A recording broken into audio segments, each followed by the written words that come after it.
starting to slide the transmission and transfer case underneath the Scout. Jack stands lifting it up, and got to get it high enough to clear the bell housing. And part of the problem is the back sits up because of the transfer case, but you got it on plastic pieces that are on metal, so I should be able to slide it one end at a time until I get it underneath.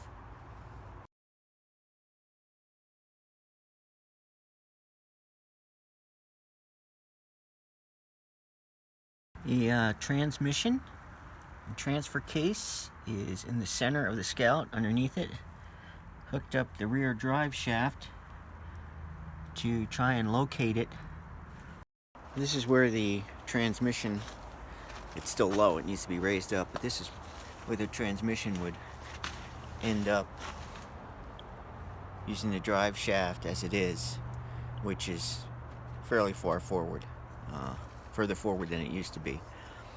And the distance to the center of the motor mounts from the edge of the bell housing is about 12 inches. Now, I've got this whole surface, so I could move it up here or back. I've got a couple inches here.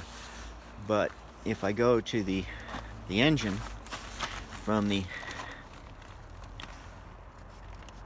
end of the block where the bell housing would go to the center of the motor mount is 18 inches. So that's 6 inches difference about. Also, a block is front is about 28 inches, and if I put that on the edge of the bell housing come out, that puts it right about here, which is blocks for these, which would be the cross member mount. This would be the transmission. It would be right up against the transmission, I think, where if I pull it back 5 or 6 inches, it's 5 inches, then it would end up here, which right about here.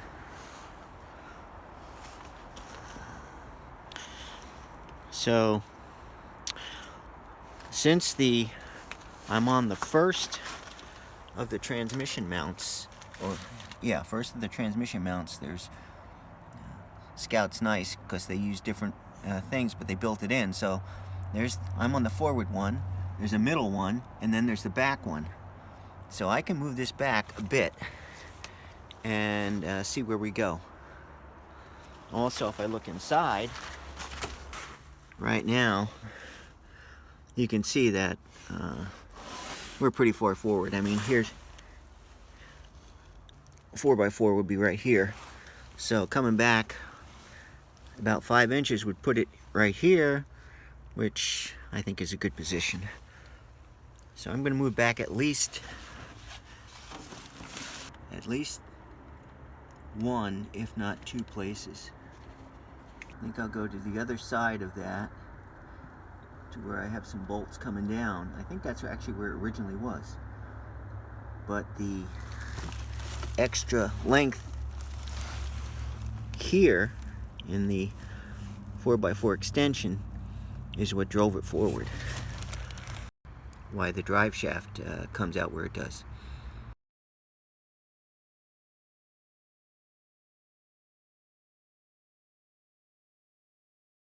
So I'm looking at moving the cross member. Right now it's sitting here at the front. Back behind the ridge to the next. And that's where the bolts are, which leads me to believe that's actually where it was with the transmission. And I just ended up on the front because that's where this drive shaft and extension housing put me. Move it back to these bolts. There's actually 2 more back there. I could even move it back further, but I think if I move it back here, from here, it'll put us almost exactly where we need to be.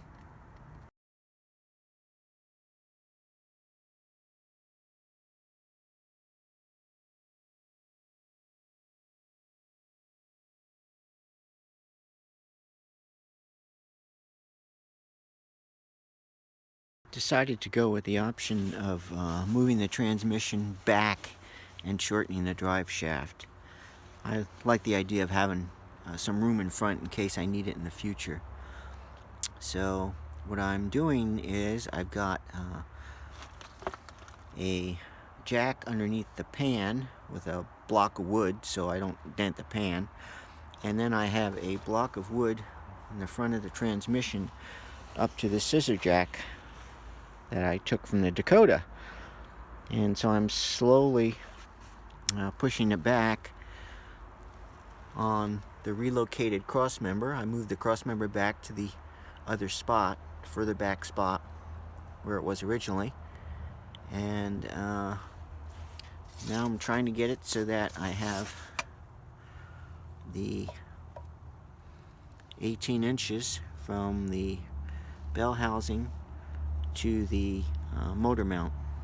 Right now it looks like I'm at about 16 and a half, so I got to go back another inch and a half, and that looks like it'll be a good position for the bell housing even when it comes up to here. And it gives me at least 32 inches, and the engine with the fan comes to 30, so that should be great.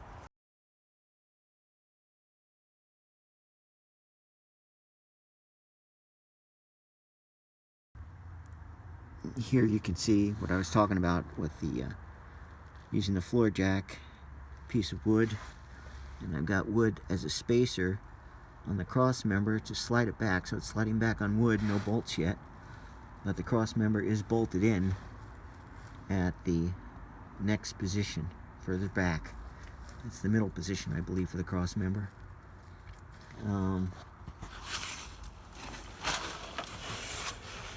And looks like I move it back a couple more inches and those holes will line up again with the holes in here. We're very close to it.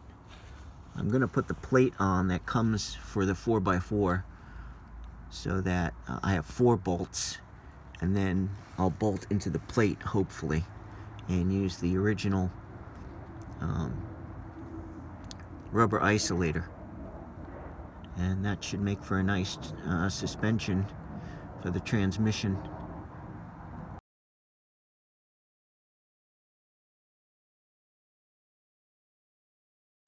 Looking at where the transmission is coming out, the shifter for the transfer case should be right about here, which is perfect. So I think this is definitely the best choice. Linkage and everything should be okay since it's all cables. Routing,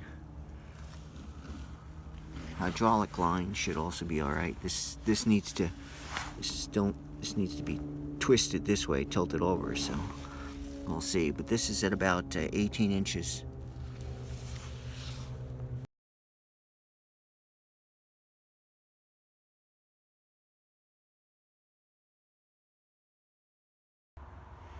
The torque converter I just put in, and I'm not going to show you, can't hold the camera and do that, but it's basically there's enough videos on it that you have to make sure that it's all the way seated, and you do that by turning it and yanking and pushing in, turning it, yanking and pushing. You should hear at least 2 things as it engages, and then the second step when it engages again. Some will have 3, and then the final check is setback. And according to the manual, if you put a straight edge across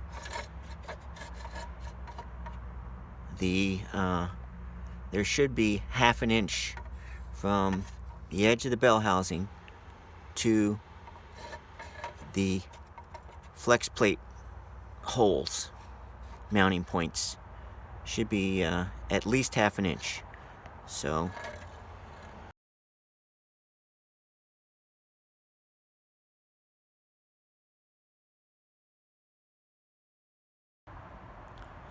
and this is about where it lines up.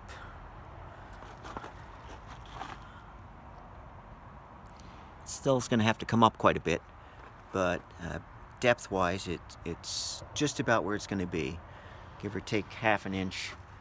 It's going to have to shift to the right or to the left to get the motor mounts in. And again, with the motor mounts, I can move them a little bit too. A little bit of play in there.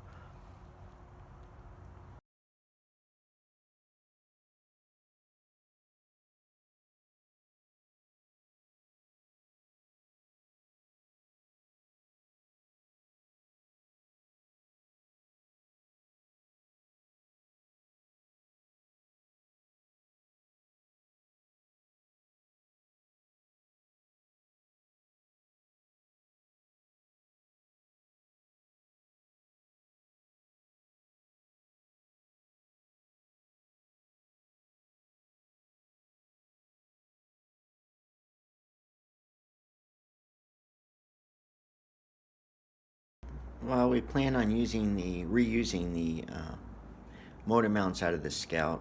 The transmission mounts, as you can see, they're demolished. Not surprising, given 1980 Scout. Is that what, 40 years old? The other thing is that these mount. This was in the vehicle. This part would be at the center of the cross member. This would be going towards the front of the vehicle, and so it moves the this is where it mounts to the transmission.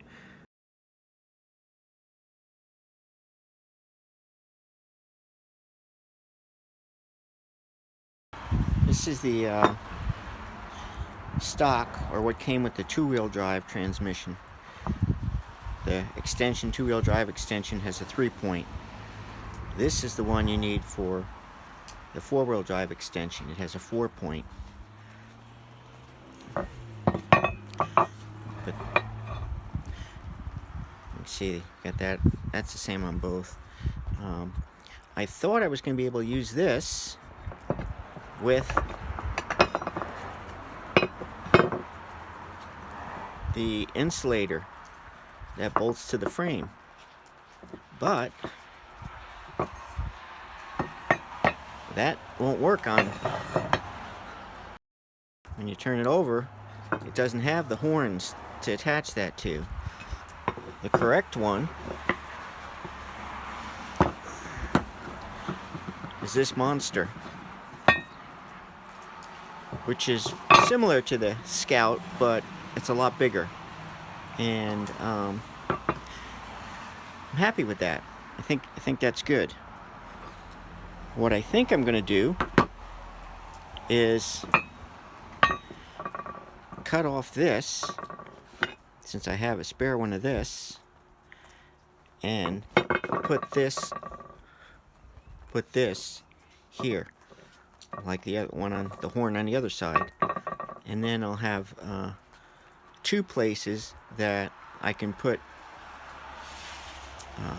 to protect it from rocking or going forward or backwards, or twisting up or down.